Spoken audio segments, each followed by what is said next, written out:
Hello, good morning. आप सभी का इस वेबिनार में मैं डॉक्टर धनंजय उखड़कर, नेफ्रोलॉजिस्ट, स्वागत करता हूं। आज के हमारी स्पीकर डॉक्टर अश्विनी उखड़कर, ये एक नेफ्रोलॉजी डिपार्टमेंट की एडमिनिस्ट्रेटर रह चुकी है गए 25 बरस से, और वो क्वालिफिकेशन से पैथोलॉजिस्ट है।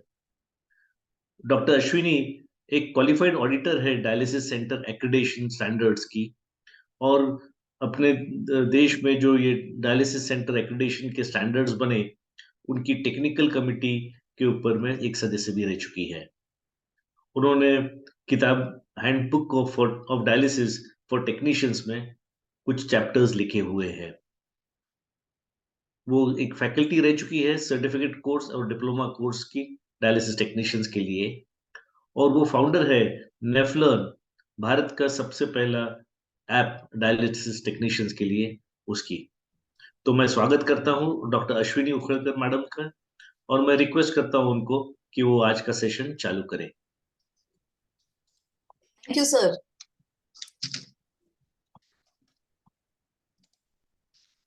First of all very good morning. आप में से बहुत सारे लोग मैं फिर से देख रही हूँ दोबारा। ये आज का थर्ड सेमिनार है हमारा वेबिनार, और मैं बहुत खुश हूँ रिस्पॉन्स से। और मेरी जो इच्छा है और सर की जो इच्छा है कि हम सिखाएं और डायलिसिस अच्छी तरीके से सिखाएं, वो हमारा ड्रीम धीरे धीरे सफल हो रहा है। और इसलिए मैं बहुत खुश हूँ कि आप लोग यहाँ मौजूद हो। संडे मॉर्निंग है, मौसम बहुत अच्छा है, पिकनिक वेदर है, लेकिन फिर भी आप हमारे साथ जुड़े हुए हो। Thank you very much for that. There are some participants who are also used to English and not so comfortable with Hindi. उनके लिए I want to share with you that these videos are recorded and the webinar will be shared in English language with you on YouTube very soon and through your email which you have used for registration. So having said that, we will begin our webinar for today.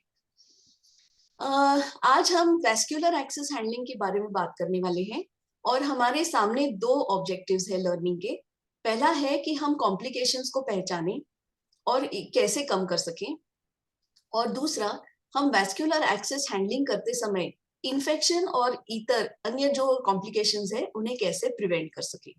So as a technician हम बहुत कुछ कर सकते हैं, छोटी छोटी चीजें कर सकते हैं, और चाहे वो क्रॉनिक किडनी डिजीज का पेशेंट हो या अक्यूट किडनी इंजरी का पेशेंट हो, वैस्कुलर एक्सेस सभी के लिए बहुत बहुत इंपॉर्टेंट है। ये ऑलरेडी हमें पता है कि दो तरीके के होते हैं वैस्कुलर एक्सेस। एक तो होता है टेम्पररी, जो अक्यूट किडनी इंजरी या फिर अक्यूट डायलिसिस के लिए यूज किया जाता है, और दूसरा होता है परमानेंट नेचर का, जो हम क्रॉनिक डायलिसिस के लिए यूज करते हैं, और वो चाहे टनल कैथीटर हो या फिस्टुला या ग्राफ्ट। हमें इक्वली प्रिकॉशंस लेने हैं ताकि वो वैस्कुलर एक्सेस लंबे अरसे तक चले, क्योंकि वो पेशेंट का लाइफलाइन है। तो फिर क्या प्रॉब्लम्स हो सकते हैं? वैस्कुलर एक्सेस डिवाइसेस के बारे में हम पहले बात करेंगे, और फिर सेकेंड हाफ में हम फिस्टुला के बारे में बात करेंगे। हम अगर कैथीटर्स या वैस्कुलर एक्सेस डिवाइस के बारे में बात करते हैं तो सबसे कॉमन हमारे दिमाग में आता है इन्फेक्शन, लेकिन इतर भी अन्य भी कॉम्प्लिकेशंस हैं, जैसे ब्लॉकेज, या फिर कभी कभी टूट जाते हैं कैथीटर, या फिर डिसलोकेट हो जाते हैं। ये शायद आपको जानकारी नहीं होगी जो मैं एक्स्ट्रा दे रही हूँ आपको यहाँ पर, कि अगर हमारा कैथीटर डिसफंक्शन जल्दी हो जाए, यानी 4 हफ्तों के अंदर हो जाए, तो उसे बोलते हैं अर्ली डिसफंक्शन, और अगर 4 हफ्ते के बाद हो जाए तो उसे बोलते हैं लेट डिसफंक्शन। और अर्ली डिसफंक्शन का सबसे इंपॉर्टेंट कारण रहता है इंसर्शन। इंसर्शन अगर ठीक से नहीं किया जाएगा तो अर्ली डिसफंक्शन हो सकता है, या तो टिप पोजीशन बदल गई हो, या सही तरीके से न लगाया गया हो कैथीटर, और या तो फिर कभी कभी सूचर्स हम गोल गोल घुमाते हैं कैथीटर के आजू बाजू, और वो फिर कैथीटर को कंस्ट्रिक्शन कर देते हैं या ऑब्स्ट्रक्शन कर देते हैं। दूसरा है लेट डिसफंक्शन। दोनों भी डिसफंक्शंस में स्टैटिक और डायनामिक प्रकार के डिसफंक्शंस रहते हैं। जो स्टैटिक डिसफंक्शन है, इसमें आपने देखा होगा कि हम एस्पिरेट यानी ब्लड बाहर नहीं निकलता जब हम कैथीटर लगाते हैं, कैथीटर में सिरिंज लगाते हैं तब, लेकिन हम फ्लश कर सकते हैं। ये आपने एक्सपीरियंस भी किया होगा, अनुभव भी किया होगा। इसे बोलते हैं स्टैटिक डिसफंक्शन। और कॉमनली ये होता है क्योंकि वहां पर थ्रोम्बस फॉर्म हो गया है, थ्रोम्बस यानी खून की गठन। दूसरा तरीका होता है डायनामिक डिसफंक्शन, जो फिब्रिन शीथ की वजह से होता है। इसमें हम देखते हैं कि खून तो आ रहा है कैथीटर से, लेकिन बहुत धीमी गति से, और यदि हम खून की गति बढ़ा दें, blood flow rate more than 200 ml पर मिनट, तब फिर वीनस या आर्टीरियल प्रेशर अलार्म्स बजना शुरू हो जाता है और हमें डायलिसिस के लिए जितना चाहिए 250-300 ml पर मिनट वो फ्लो रेट नहीं आता। डालते समय ये मैं इसलिए शेयर कर रही हूँ क्योंकि बहुत सारे सीनियर टेक्नीशियंस हैं जो एक्चुअली कैथीटर्स डालते हैं कई यूनिट्स में। तो हम डालते समय कॉमन कौन से कॉम्प्लिकेशंस देखते हैं? एक तो हीमेटोमा फॉर्मेशन है। हीमेटोमा यानी खून वहां पे जमा है सबक्यूटेनियस टिश्यू में, ओके। और लोकल इन्फेक्शंस भी हो सकते हैं उसकी वजह से। ये हीमेटोमा और इन्फेक्शन कब होते हैं? जब हमें जल्दी से वो वेन मिलती नहीं और हम दोबारा 2-3 बार उसे अटेम्प्ट करते हैं, कोशिश करते हैं कि हम नीडल डालेंगे और हमें वहां पर वेन मिल जाएगी, तब ये हीमेटोमा फॉर्मेशन भी होता है और उसी जगह पे फिर इन्फेक्शन भी होता है। और कभी कभी ये भी हो सकता है कि आर्टरी को ही हम पंक्चर कर दें। ये इसलिए होता है क्योंकि एनाटॉमिकली वेन और आर्टरी साथ साथ में चलते हैं, और काफी बार हम अगर ब्लाइंडली प्रोसीजर कर रहे हैं तो हमें दिखाई तो देता नहीं कि हम वेन में जा रहे हैं या आर्टरी में जा रहे हैं। पुराने जमाने में ग्लास के सिरिंजेस जब यूज करते थे तब तुरंत समझ में आता था कि ब्लड वीनस है या आर्टीरियल है, लेकिन अब के जमाने में जहां हम प्लास्टिक की सिरिंजेस यूज करते हैं हमें ये पता ही नहीं चलता काफी बार। और लास्ट कॉम्प्लिकेशन हो सकता है एरिथमियाज। एरिथमियाज यानी हार्ट की जो गति है वो अबनॉर्मल हो जाती है, या तो बहुत बढ़ जाती है या तो अनकंट्रोल हो जाती है। और कभी कभी रेयर कॉम्प्लिकेशंस भी दिखाई दे सकते हैं, जैसे बहुत बड़ा हीमेटोमा हो गया है जो इवन एयरवे को कंप्रेस करता है, या फिर बहुत बड़ा ट्रोमा हो गया है, या फिर कार्डियक परफोरेशन ही हो गया है। आगे मैं आपको स्लाइड में दिखाऊंगी कि एक्चुअली कैथीटर कहाँ जा रहा है और ये किस तरीके से हो सकता है। न्यूमोथोरैक्स या हीमोथोरैक्स। न्यूमोथोरैक्स मतलब हवा भर गई है अपने लंग्स में, और नहीं तो फिर हीमोथोरैक्स भर गया है अपने लंग्स में। लंग्स मतलब प्लूरल मेम्ब्रेन के आजू बाजू। या फिर हम थोरैसिक डक्ट इंजरी देख सकते हैं, नर्व इंजरी भी देख सकते हैं। इन्फेक्शन की बातें तो करने ही वाले हैं हम। एयर एम्बोलिज्म दिख सकता है, और नहीं तो फिर थ्रोम्बोसिस की वजह से पल्मोनरी एम्बोलाइजेशन भी दिख सकता है। ये चित्र देखिए अच्छे से, ये एक्सरे है कैथीटर डालने के बाद में। यहाँ क्लियरली हमें दिखाई दे रहा है ये कैथीटर है, पर मरीज को लगता है काफी बार कि गर्दन से ट्यूब निकल रही है बाहर और मेरी ट्यूब गर्दन में डाली हुई है, जबकि आप और हम जानते हैं कि ये कैथेटर हार्ट में है।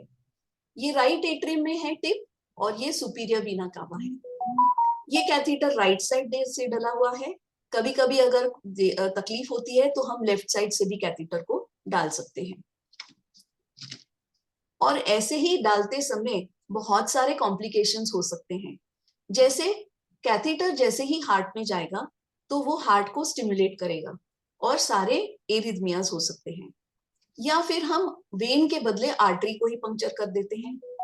या फिर जैसे मैंने कहा, ये प्लूरल फ्लूइड में प्लूरल मेम्ब्रेन के आजू बाजू या तो हवा भर सकती है, ब्लड भर सकता है, और इसे हम न्यूमोथोरैक्स और हीमोथोरैक्स कहते हैं। कभी कभी जब हम ट्यूब डाल रहे हो तो बहुत सारी हवा, अगर हमने क्लैंप सही से नहीं लगाए तो बहुत सारी हवा अंदर जा सकती है और इसके वजह से एयर एम्बोलिज्म हो जाएगा। और कभी कभी तो ट्यूब जैसे रिजिड मटेरियल का बना होता है, पॉलीयूरिथेन का, तब वो जाके परफोरेशन भी कर सकता है हमारे वेन में या कार्डियक चेंबर में। और लास्ट, पेरिकार्डियल टैम्पोनेट। ये है कि हार्ट के जो थैली है उसके आजू बाजू अगर ब्लड भर गया तो फिर उसे पेरिकार्डियल टैम्पोनेट कहते हैं। ये जो थैली है ये फिक्स्ड रहती है, ये इलास्टिक नहीं है और बड़ी नहीं हो सकती है। तो साजिक है कि जो खून जमा होगा वो किस चीज को दबाएगा, वो हार्ट को दबाएगा। इस तरीके से दबाएगा कि हार्ट अभी हिल ही नहीं सकता, यानी हार्ट बंद हो जाएगा और हमें लगेगा पेशेंट पल्सलेस हो गया है। इसे कहते हैं पेरिकार्डियल टैम्पोनेट। ये बहुत ही इमरजेंसी सिचुएशन होता है और तुरंत ही अगर हमने ध्यान नहीं दिया तो पेशेंट की डेथ हो सकती है। बट हमें ध्यान देना है सबसे ज्यादा सेप्टिक कॉम्प्लिकेशंस पे। एक स्टडी हुई थी जिसमें देखा गया है कि कैथीटर, फिस्टुला और ग्राफ्ट, ये तीनों के मुकाबले कैथीटर्स में सबसे ज्यादा इन्फेक्शन का रेट होता है। और ये हॉस्पिटल स्टे भी उन्होंने स्टडी किया था कि डिवाइस के साथ हॉस्पिटल स्टे बढ़ गया लोगों को या फिर फिस्टुला या ग्राफ्ट की वजह से। लेकिन उन्होंने पाया कि 26% पेशेंट्स को कैथीटर में इन्फेक्शन होने की वजह से हॉस्पिटलाइजेशन हुआ है, ना कि ग्राफ्ट या फिस्टुला में। तो ये इन्फेक्शन आएगा कहाँ से?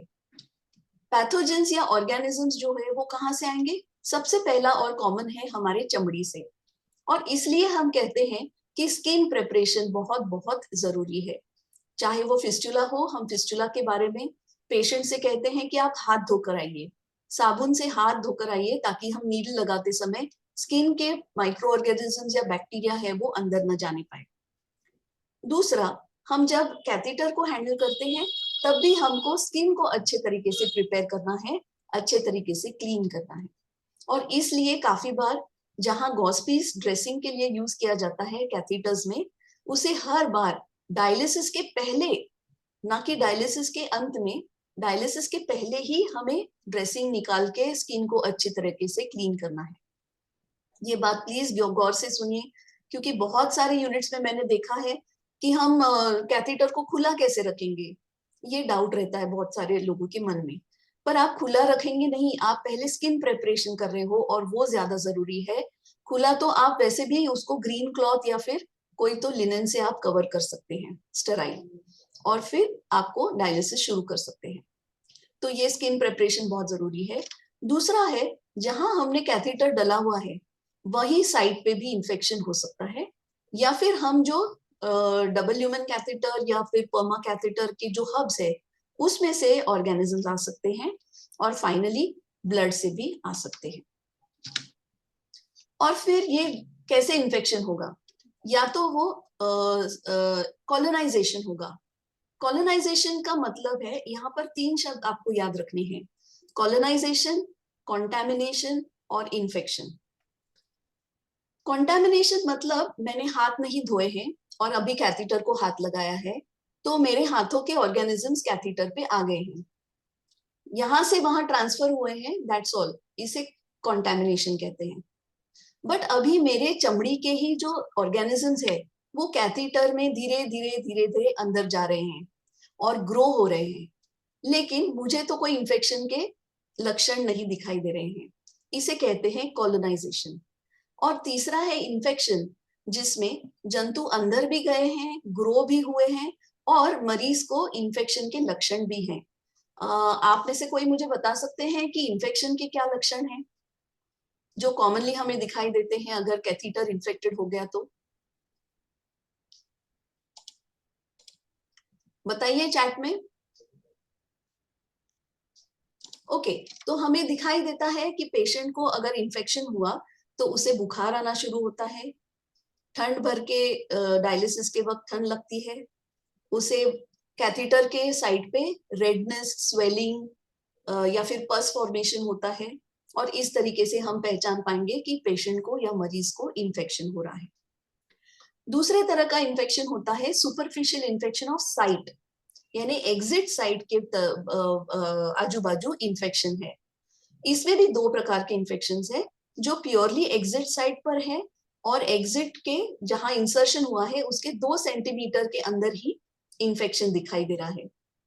दूसरा होता है टनल इन्फेक्शन, जो थोड़ा सा दूर है, 2 सेंटीमीटर से ज्यादा। तीसरा होता है पेरिकैथीटर इन्फेक्शन, यानी वैस्कुलर टिप के आजू बाजू इन्फेक्शन। आपको काफी बार बताया गया होगा नेफ्रोलॉजिस्ट के द्वारा कि जब आप कैथीटर निकालते हो इन्फेक्शन वाले पेशेंट से, तो टिप को हम काटते थे और टिप को हम कल्चर के लिए भेजते थे।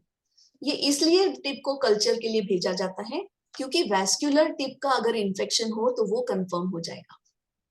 साथ साथ हम ब्लड का भी इन्फेक्शन चेक करने के लिए ब्लड कल्चर भेजते हैं, और ये हो गया चौथे टाइप का इन्फेक्शन। तो मैंने आपको 4 इन्फेक्शंस बताए हैं। साधा सिंपल कॉलोनाइजेशन, जिसमें मरीज को कोई तकलीफ नहीं होती, इन्फेक्शन नहीं होता। दूसरा एग्जिट साइट इन्फेक्शन, जो एग्जिट साइट इन्फेक्शन भी हो सकता है या फिर टनल इन्फेक्शन हो सकता है। फिर पेरिकैथेटर इन्फेक्शन, वेस्कुलर टिप के आजू बाजू। और चौथा है बैक्टीरिया, यानी खून में इन्फेक्शन फैल गया हो, जिसे हम सेप्सिस भी कहते हैं।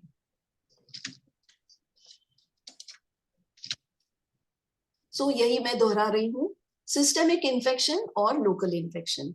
लोकल इन्फेक्शन या तो एग्जिट साइट है या तो टनल इन्फेक्शन है। और इसका डिफरेंशिएशन हम कैसे करेंगे?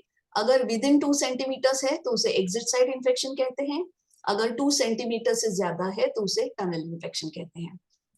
सिस्टेमिक इन्फेक्शन को ये भी कहा जाता है CRB, यानी कैथेटर रिलेटेड बैक्टीरिया। CRBSI मतलब catheter related blood stream infection. कहीं कहीं इसे क्लैब्सी भी कहा जाता है, catheter linked central line associated blood stream infection. तो ये क्लैब्सी का डेफिनेशन है। मतलब मरीज को एक तो दिखना चाहिए कि इन्फेक्शन है, उसे बुखार आ रहा है, उसे ठंड लग रही है, उसे इन्फेक्शन के साइंस यहाँ पर है, रेडनेस, स्वेलिंग, पस। एक तो भी पॉजिटिव ब्लड कल्चर चाहिए पेरिफेरल वेन से। दूसरा कोई भी साधन नहीं है उसे इन्फेक्शन होने का, या कारण नहीं है। और ऑर्गेनिज्म जो आएगा वो कैथेटर से भी और पेरिफेरल ब्लड सैंपल से भी सेम रहेगा। इसे एक्चुअली डेफिनेशन कहते हैं ब्लड स्ट्रीम इन्फेक्शन या क्लैब्सी या CRBSI। तो हम इसे प्रिवेंट कैसे करेंगे? बहुत सारे तरीके हैं, छोटे छोटे तरीके हैं जिससे हम ये कैथेटर की देखभाल कर सकते हैं और इन्फेक्शन प्रिवेंट कर सकते हैं, और बाकी भी कॉम्प्लिकेशंस प्रिवेंट कर सकते हैं। सबसे इंपॉर्टेंट है कहाँ पर लगाएं कैथेटर। हम यूजुअली कैथेटर लगाते हैं 3 जगहों पे, या तो फीमोरल में लगाते हैं, या तो फिर हम इंटरनल जुगुलर वेन में लगाते हैं, या फिर हम सबक्लेवियन वेन में लगाते हैं। मुझे आपसे सुनना है कि आप के यूनिट में सबसे कॉमन जगह कहाँ पर है, आप कहाँ लगाते हैं कैथेटर्स को? क्या मैं जान सकती हूँ? Okay, near the neck, very good Arihant. और किसी के जवाब? आपके यूनिट में अगर कैथेटर डलता है तो कौन से जगह पे? Internal jugular vein Praveen, internal jugular, femoral, okay, very good. Perm cath कहाँ पर लगाएंगे? Very good, okay. दूसरा रहता है चॉइस ऑफ कैथेटर लेंथ। ये हम देखेंगे कैसे अफेक्ट करेगा हमारे इन्फेक्शन रेट को और हमारे कैथेटर के परफॉर्मेंस को। तीसरा है सोनोग्राफी गाइडेंस, बहुत बहुत इंपॉर्टेंट। चौथा है infection control policies. Yes, thank you रुनान। और लास्ट है duration of catheter in situ. Duration of catheter in situ के बारे में मैं बताना चाहती हूँ कि बहुत बड़ी स्टडी हुई थी जिसमें उन्होंने चेक किया कि कितने दिनों के बाद इन्फेक्शन होता है। आपको और मुझे अंदाजा है कि शायद बहुत महीनों तक अगर पर्म कैथ रहा, 6 महीने तक, 3 साल तक, तो उसमें इन्फेक्शन होगा। आप जान के हैरान होंगे कि इस स्टडी में उन्होंने पाया कि 5 दिनों के अंदर इन्फेक्शन रेट बहुत ज्यादा बढ़ा है एज कंपेयर टू 5 दिनों के बाद। तो यानी अक्यूट डायलिसिस के सेटिंग में ही ज्यादा इन्फेक्शन पाए गए हैं as compare to chronic dialysis. लेकिन इसका मतलब ये नहीं कि हमने फिर ध्यान देना नहीं चाहिए। विद इन 5 डेज अगर आप कैथेटर को निकाल सकते हैं तो वो बहुत बेटर है। और जगह जगह पे बताया गया है गाइडलाइंस में कि मैक्सिमम 1 हफ्ते तक टेम्पररी कैथेटर को रखना चाहिए, उसके बाद हो सके तो जितना जल्द से जल्द उसे निकालना चाहिए। चलिए तो हम देखते हैं एक छोटा सा वीडियो। इस वीडियो में हमने बताया गया है कि सबक्लेवियन वेन, फीमोरल वेन और इंटरनल जुगुलर वेन में अगर हम कैथेटर डालते हैं तो इसका प्रभाव कैसे होता है, इसका इफेक्ट कैसे होता है। ये वीडियो प्ले नहीं हो रहा है मेरा, हाँ यस। तो मैं ये बताना चाहती हूँ कि इस वीडियो में मुझे बहुत लोगों ने हेल्प किया है, और खास करके मैं मिस प्रिया तुपे का थैंक्स शुक्रिया अदा कहना चाहती हूँ, जो खुद डायलिसिस टेक्नीशियन है मुंबई में, और इनका बहुत बड़ा इंस्टाग्राम का चैनल है डायलिसिस ऑफिशियल। आप प्लीज उसे सब्सक्राइब कीजिए और उसे हेल्प कीजिए। और उन्होंने बहुत सुंदर बाखूबी से मुझे इसमें हेल्प की। एक और व्यक्ति है जिन्होंने मुझे इसमें हेल्प की, लेकिन अनफॉर्चुनेटली किसी टेक्निकल वजह से हम उनका वीडियो शेयर नहीं कर पाए यहाँ पर। उनका नाम है मिस नंदना और वो साउथ से हैं, और उनका मैं अगली बार जरूर आपको वीडियो दिखा दूंगी। तो देखिए, सबक्लेवियन कैथेटर लगाने के बाद मरीज आसानी से घूम फिर सकता है। IGB, that is internal jugular when. ये कैथेटर लगाने के बाद मरीज को गर्दन हिलाने में बहुत सी प्रॉब्लम होती है। फीमोरल कैथेटर लगाने के बाद मरीज को आईसीयू के बेड पे ही लेटे रहना बेहतर रहेगा। सबक्लेवियन कैथेटर लगाने के बाद कॉम्प्लिकेशंस होते हैं, जैसे सबक्लेवियन वेन स्टेनोसिस। इसके बाद एवी फिस्टुला बनाना बहुत डिफिकल्ट हो जाता है। इसके साथ साथ बहुत सारे कॉम्प्लिकेशंस भी होते हैं, जैसे कि haematoma, thrombosis, stenosis, fibril. Femoral catheter लगाने के बाद कॉम्प्लिकेशंस हो सकते हैं, जैसे iliofemoral thrombosis, fistula, arterial puncture और हेमेटोमा। ये कभी-कभी जानलेवा भी हो सकते हैं। सबक्लेवियन वेन कैथेटराइजेशन के बाद gram positive colonization infection common है, और इसमें इन्फेक्शन होने के भी बहुत से चांसेस रहते हैं, जैसे कि ग्राम पॉजिटिव बैक्टीरिया इसमें ग्रो हो सकता है, for example staphylococcus. Femoral catheter लगाने के बाद इन्फेक्शंस हो सकते हैं जो ग्राम नेगेटिव ऑर्गेनिजम्स के होते हैं। इसमें मैं कहना चाहती हूँ कि ये तीनों के आपने चॉइसेस देखे, आसान तरीके से कैसे लगा सकते हैं, कौन सा कंफर्टेबल है पेशेंट के लिए, किस में इन्फेक्शंस किस प्रकार के हो सकते हैं। लेकिन ओवर द इयर्स स्टडीज ने दिखाया है कि अगर हम सबक्लेवियन वेन में डालते हैं तो उसमें सबसे ज्यादा कॉम्प्लिकेशंस हो सकते हैं। जो भी मैंने आपको पहले शुरुआत में कॉम्प्लिकेशंस बताए हैं, कार्डियक परफोरेशन, टैम्पोनार्ड और even thrombosis, all these infections, all these are more common with subclavian vein. Subclavian vein में सबसे ज्यादा महत्वपूर्ण जो कॉम्प्लिकेशन है वो है सबक्लेवियन वेन स्टेनोसिस। और एक बार अगर स्टेनोसिस शुरू हो गया तो फिर एवी फिस्टुला हम बना नहीं पाते, और इसलिए सबक्लेवियन वेन को अभी अगर क्रॉनिक डायलिसिस के लिए यूज करना है तो वो वेन नहीं यूज करना चाहिए, ऐसे रिकमेंडेशंस और गाइडलाइंस है।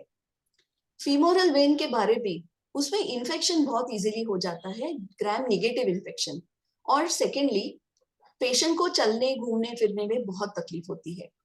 तो आईसीयू में ही पेशेंट जो है बेड रिडन, उसमें फीमोरल वेन डालने की कोशिश कर सकते हैं, लेकिन सबसे रेकमेंडेड है इंटरनल जुगुलर वेन। सो अभी आज के बाद आप लोग अगर चाहें तो you can put the catheters only the internal jugular when. Second हमने बोला था कि what is the catheter length. देखिए, आपने पहले का जो एक्सरे देखा उसमें देखा कि हम राइट साइडेड अगर डालते हैं तो वो कैथेटर का लेंथ कम है, और अगर हम लेफ्ट साइड से डालते हैं तो उस कैथेटर का लेंथ ज्यादा है। कभी कभी क्या होता है कि हम राइट साइड में डालने की कोशिश करते हैं, एक अटेम्प्ट दो अटेम्प्ट किया और नहीं लगा, तो फिर हम सोचते हैं कि चलो जाने दो, हम लेफ्ट साइड में डाल देते हैं। पर हम ये भूल जाते हैं कि इस कैथेटर का लेंथ कम है और इस साइड के लिए हमें थोड़ा ज्यादा कैथेटर का लेंथ चाहिए। तो ये ध्यान में रखिए, क्योंकि उस समय अगर कैथेटर का टिप सही नहीं है, कैथेटर का टिप अगर सुपीरियर वीना कावा और एट्रियम में नहीं है, तो हमें या तो अर्ली डायनामिक डिस्फंक्शन देखने को मिलेगा या अर्ली स्टैटिक डिस्फंक्शन देखने को मिलेगा। सोनोग्राफिक गाइडेंस के द्वारा हम इस कॉम्प्लिकेशंस को 25% से कम कर सकते हैं, और सोनोग्राफी में हम केवल टिप का ही पोजीशन नहीं देख सकते हैं, लेकिन उसके अलावा और भी बहुत सारी चीजें हैं, जैसे वेसल हमारा पेटेंट है या पहले से ही उसमें कोई ऑब्स्ट्रक्शन है या बहुत पतला है, एनाटॉमिक रिलेशनशिप्स, कोई अबनॉर्मेलिटी तो नहीं है कि वेसल ऐसे जाना चाहिए था और इस तरीके से चला गया है, कोई कॉन्जेनाइटल अबनॉर्मेलिटीज है। अब हमारे जो वेसल है उसका डायमीटर क्या है और वो कितना डीप है, हमें कितना डीप नीडल को डालना है, और मोस्ट इम्पोर्टेंट, बार बार हम अगर अटेम्प्ट नहीं करेंगे तो अपने आप इन्फेक्शन रेट कम हो जाएगा। ये हमारे टेक्नीशियंस को बहुत ध्यान देना है कि हम इन्फेक्शन कंट्रोल पॉलिसीज कौन से यूज करने वाले हैं। इंसर्शन ऑफ कैथेटर के तो ऑलरेडी देख लिया हमने, अब प्री प्रोसीजर, प्रोसीजर और पोस्ट प्रोसीजर के देखते हैं। मैं समझती हूँ कि एंटीकोएगुलेंट ये एक बहुत महत्वपूर्ण चीज है। एक यूनिट में मैं जहां गई थी ऑडिट के लिए, वहां पर देखा कि शुरुआत में 5000 यूनिट्स का एंटीकोएगुलेशन दिया हिपैरिन का, उसके बाद कोई भी डोज नहीं। उनका कहना था कि हम वैसे भी अगर हिपैरिन फ्री डायलिसिस करते हैं तो कहाँ हम हिपैरिन देते हैं, तो हम इन मरीजों को भी वैसे ही डायलिसिस क्यों ना करें। इसका जवाब ये है कि माइक्रो क्लॉट्स फॉर्म होते हैं पूरे 4 घंटे में, और जैसे जैसे समय जाता है हिपैरिन का इफेक्ट कम कम होता जाता है। तो चौथे घंटे में क्या होगा, छोटे छोटे माइक्रो क्लॉट्स फॉर्म होंगे और आपके जो कैथीटर्स है उसमें भी क्लॉट चिपकने के चांसेस हैं, और इसलिए एंटीकोएगुलेशन कंटिन्यूअसली दिया जाना चाहिए ड्यूरिंग डायलिसिस, ना कि एक बार और फिर भूल जाओ। Fill it and forget it नहीं चलेगा। दूसरा, टेम्परेचर। अगर टेम्परेचर बहुत बढ़ा है पानी का तो फिर पेशेंट को हीमोलिसिस हो सकता है। तीसरा, डायलिसिस रीयूज के वक्त भी हमें क्लॉट्स के बारे में ध्यान देना है, ताकि और सेकेंडली हमें डायलिसिस रीयूज करते समय उसका पूरा डिसइंफेक्टेंट निकला है कि नहीं ये भी चेक करना जरूरी है। ये सारी चीजें क्योंकि हमारे कैथीटर को इनडायरेक्टली अफेक्ट करेंगी। फुल पीपीई के बारे में भी इम्पोर्टेंट है, और रिकमेंडेशंस है कि एटलीस्ट 2 लोगों ने साथ में कैथीटर को हैंडल करना चाहिए, एक असिस्टेंट और एक पर्सन जो एक्चुअली डायलिसिस शुरू और बंद करेगा। इसमें पाया गया है कि सबसे ज्यादा इन्फेक्शन कंट्रोल इफेक्टिव होता है। और तीसरा लास्ट है कि हम नीडलिंग कैसे कर रहे हैं, हम नीडलिंग किस तरीके से कर रहे हैं। अगर हम रोप लैडर टेक्निक या स्टेप लैडर पैटर्न या फिर सर्कुलेटिंग पैटर्न या रोटेटिंग पैटर्न, अलग अलग नामों से जाने जाते हैं, अगर ये यूज करते हैं तो हमें एन्यूरिज्म अवॉइड करने की गुंजाइश है। एक्चुअली जब हम प्रोसीजर कर रहे हो तब हैंड हाइजीन सबसे इंपॉर्टेंट है, और maximum hygiene and aseptic measures, mask, cap, gown, gloves सब कुछ यूज करना है, और स्किन को क्लोरहेक्सिडिन अल्कोहल से एंटीसेप्टिक यूज करना है। और कैथीटर केयर के समय भी हमने हैंड हाइजीन यूज करना चाहिए, इंस्पेक्शन ऑफ ड्रेसिंग्स यूज करना चाहिए, और उन्हें समय समय पर चेंज करना चाहिए। तो ये है हमारा कवच जो हम यूज करेंगे इन्फेक्शन कंट्रोल के लिए। प्रोसीजर के वक्त मैंने ऑलरेडी बताए हैं ये चीजें।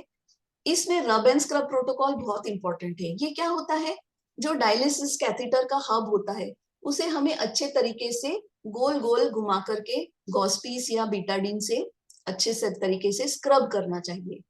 इससे क्या होता है, अगर कोई बैक्टीरियल स्पोर्स वहां पर है तो वो फिजिकली निकल जाते हैं, और ये इंपॉर्टेंट स्टेप है इन्फेक्शन कंट्रोल का। दूसरा है मशीन सेटिंग्स।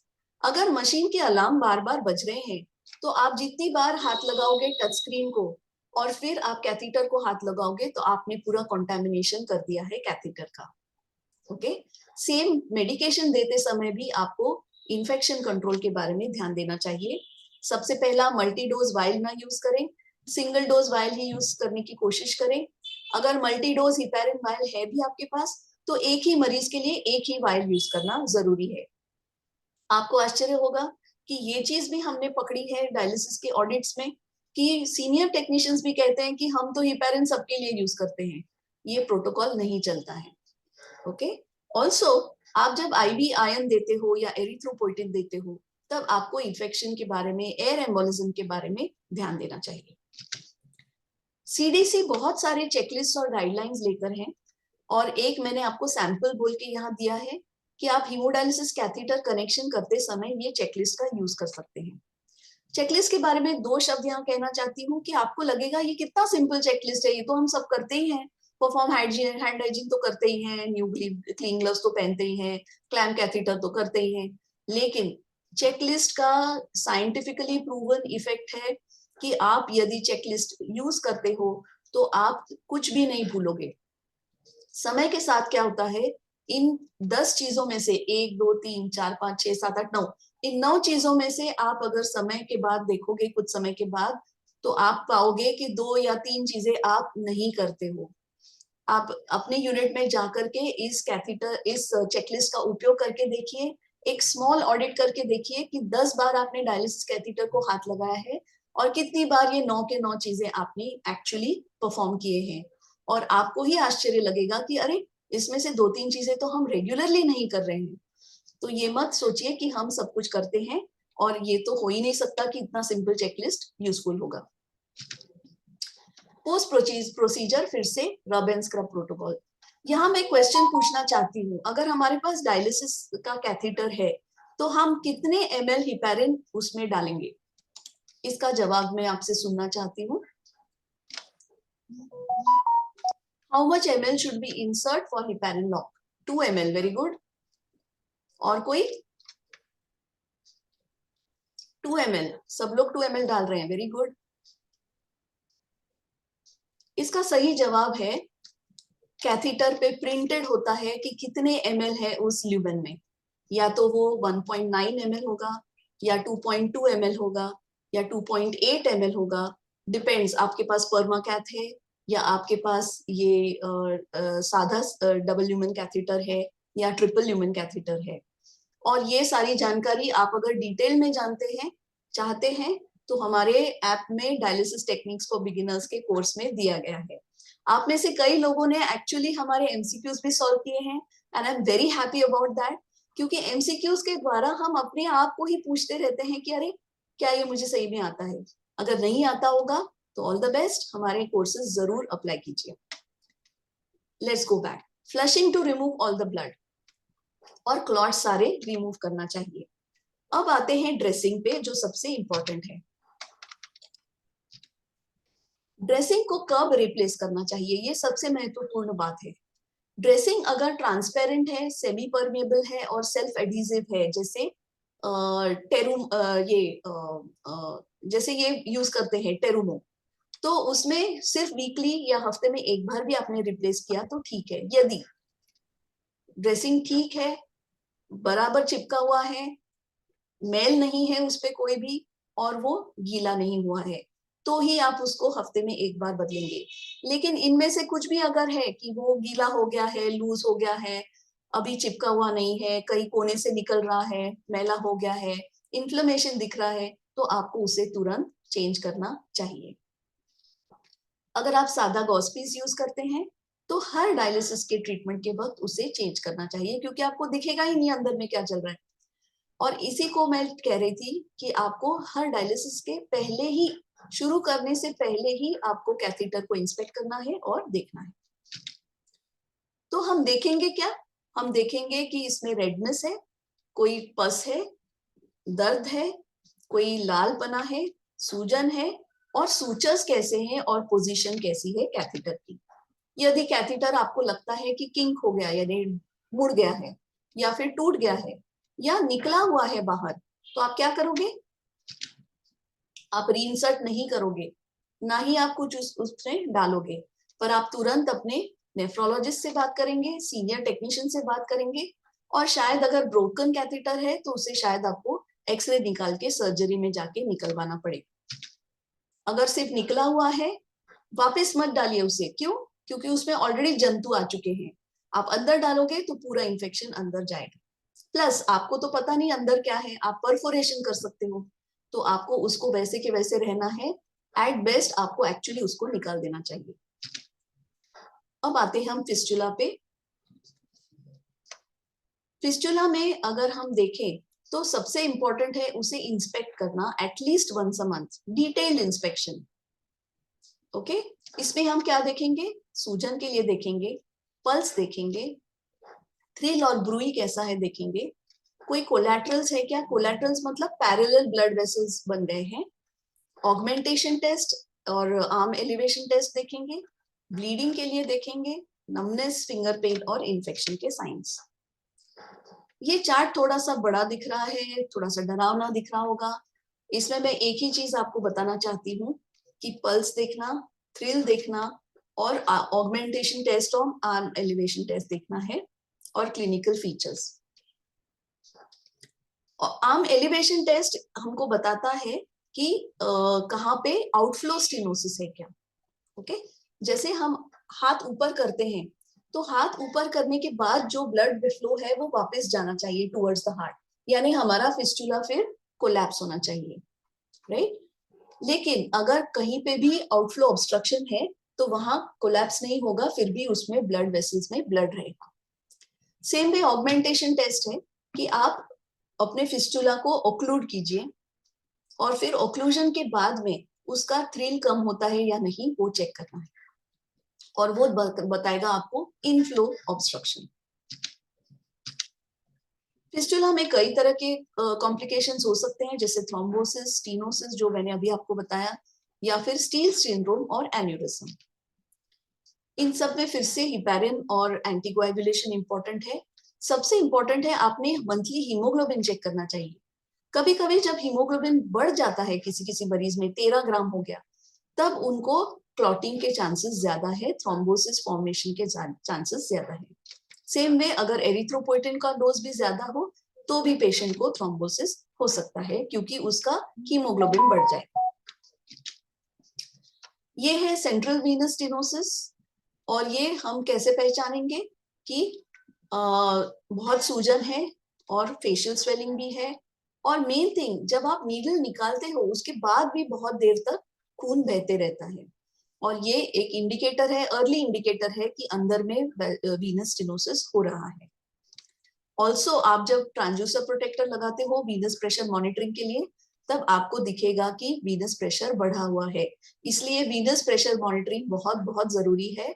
कोई कोई टेक्नीशियंस इसे बाईपास करते हैं, वो सोचते हैं कि वीनस प्रेशर मॉनिटर करने से क्या मिलेगा, वेल बहुत सारा मिलेगा। स्टील सिंड्रोम यानी स्टील मतलब चोरी तो in short blood supply fistula में पूरा चला गया है, जो आएगा आर्टरी से और वेन में चला जाएगा, और यहाँ हाथों में ब्लड सप्लाई ही कम हो गया है, और इस वजह से इन मरीजों को गैंग्रीन होता है, और इसे हम स्टील सिंड्रोम कहते हैं। एन्यूरिज्म, ये भी आपने बहुत बार देखा होगा कि वेन बढ़ी हुई है, क्योंकि वेन का जो वॉल है वो बहुत ही थिन हो गया है या एक्सपैंडेड हो गया है, और इसे रप्चर हो सकता है और लाइफ थ्रेटनिंग हीमरेज हो सकता है। तो हम इसे प्रिवेंट कैसे करें? सबसे पहले है, जैसे मैंने पहले ही बताया था, कि हमें नीडल लगाते समय अलग अलग साइट पे नीडल लगाना है, जिसे हम कहते हैं रोप लैडर टेक्निक, या फिर टूर्निके अगर हम लगाते हैं, एक तो हमने टूर्निके अवॉइड करना चाहिए, और उस समय हमने सिर्फ 2 उंगलियों से गॉज पीस को बहुत देर तक अगर 10 मिनट तक पकड़ के रखा तो वहीं से ब्लीडिंग बंद हो जाती है। आप ट्राई करके देखिए इस चीज को, मरीज को भी सिखाइए धीरे धीरे, ना मरीज डरेगा ना आप डरोगे कि अरे फिर से ब्लीडिंग हो गई तो क्या। ओके, और मोस्ट इंपॉर्टेंट है, फर्स्ट टाइम जब फिस्टुला यूज करता है कोई भी मरीज, तो उसे ध्यान से बताना है घर जाते समय कि अरे भाई तुम्हारा 1 घंटे या 2 घंटे के बाद फिस्टुला का टूर्निकेट प्लीज निकाल दीजिए। नहीं तो पहली बार मरीज को कुछ आता नहीं और वो रात भर लगाए बैठते हैं और फिर उनका फिस्टुला फेल हो जाता है।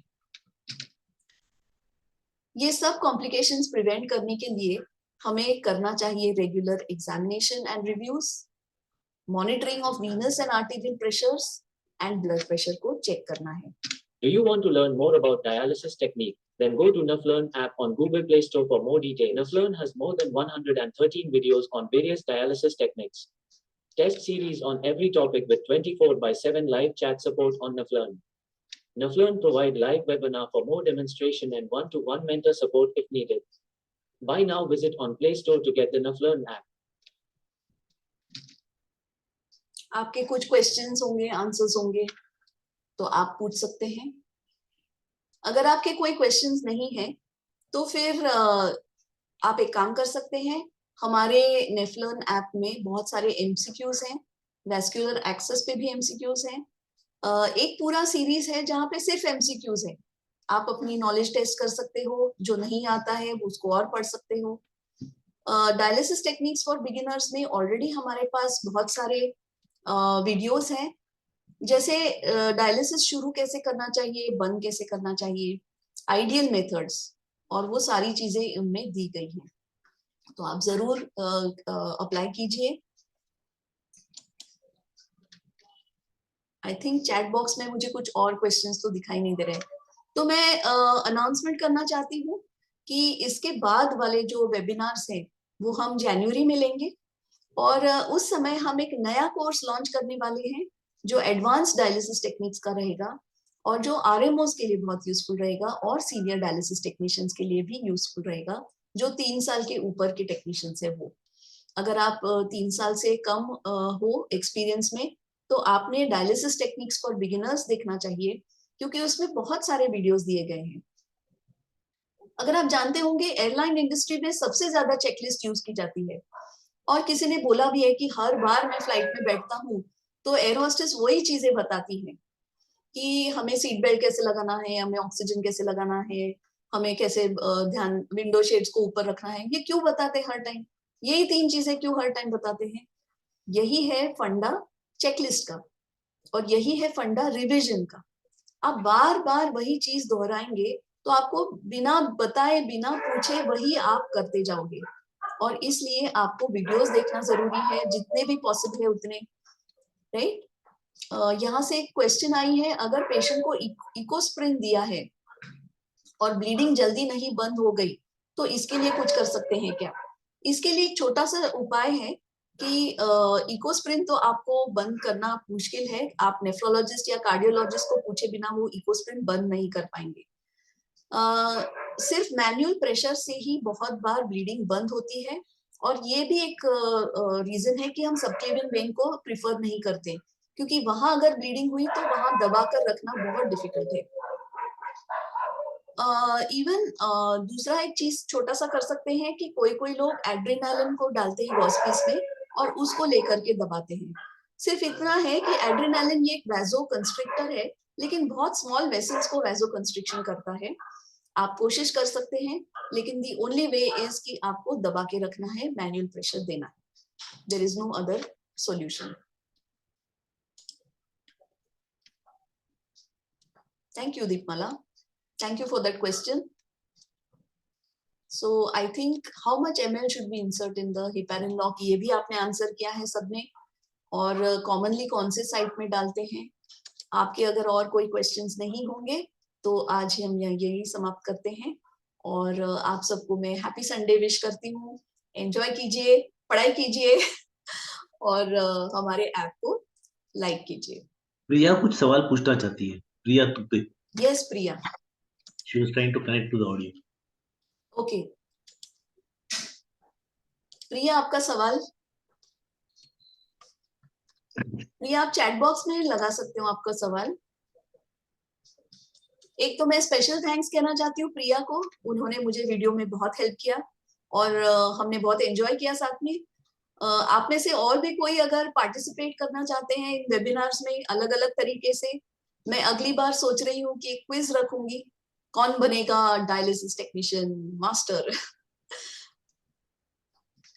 यस, जूनियर डायलिसिस टेक्नीशियन को मौका नहीं देना चाहिए। सॉरी, मुझे नहीं समझा प्रिया आपका question. You can start audio as well as visual and contribute.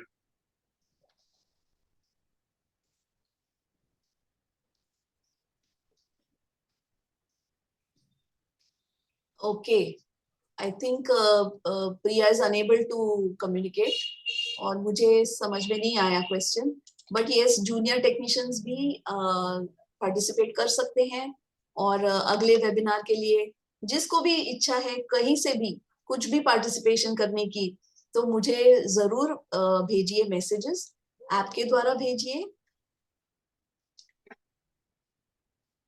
अच्छा, ओके, आप प्रिया के जूनियर टेक्नीशियन हो जो प्रिया मैम के लिंक से आए हैं। Okay okay, no problem, wish her all the best. Okay, patient कई बार एक्सेप्ट नहीं करता कि उसको डीएलसी से इन्फेक्शन हुआ है, तो एडमिट तो क्या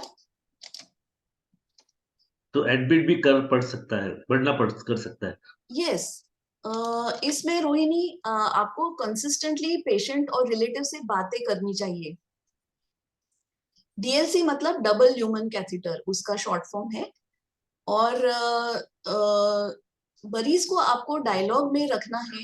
जैसे बहुत ज्यादा कभी कभी ब्लीडिंग होती है और मरीज और रिश्तेदार दोनों डर जाते हैं, तब आपको उनसे बातें करनी है। इन्फेक्शन के वक्त भी आपको उनसे बातें करनी है, उनको प्यार से समझाना है, और आप अगर विजुअल एड्स के द्वारा उनको अगर समझा पाए कि ये वीडियो देखिए या फिर ये कारण है आपके इन्फेक्शन का, तो आप उनको बेहतर समझा सकेंगे कि इन्फेक्शन को अगर कंट्रोल ना कर पाए हम, तो बहुत बड़ा पूरे शरीर में इन्फेक्शन फैल जाएगा, बैक्टीरिया हो जाएगा, ब्लड स्ट्रीम में इन्फेक्शन हो जाएगा, और फिर आपको एडमिट करके और भी महंगे एंटीबायोटिक देने पड़ेंगे। तो उनको आप इस तरीके से उनको कन्विंस कर सकते हैं। और यदि फिर भी वो एक कन्विंस ना हुए तो फिर आपको अपने नेफ्रोलॉजिस्ट की मदद लेनी चाहिए।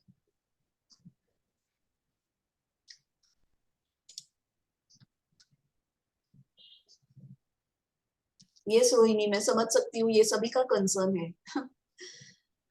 चलिए, thank you very much for attending. एक लास्ट क्वेश्चन है मंगेश बाउदने का, अगर पेशेंट को एचडीएफ करना है तो मशीन में क्या चेंजेस करने होंगे? एचडीएफ की हायर वर्जन मशीन्स लगेंगी, फ्रेसिनियस 5008 के ऊपर में मशीन्स लगेगी, और सबसे इंपॉर्टेंट अल्ट्रा प्योर वाटर लगेगा।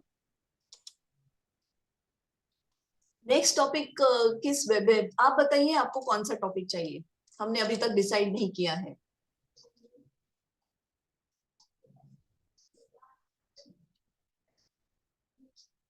Next webinar, alarms and their management. Very good,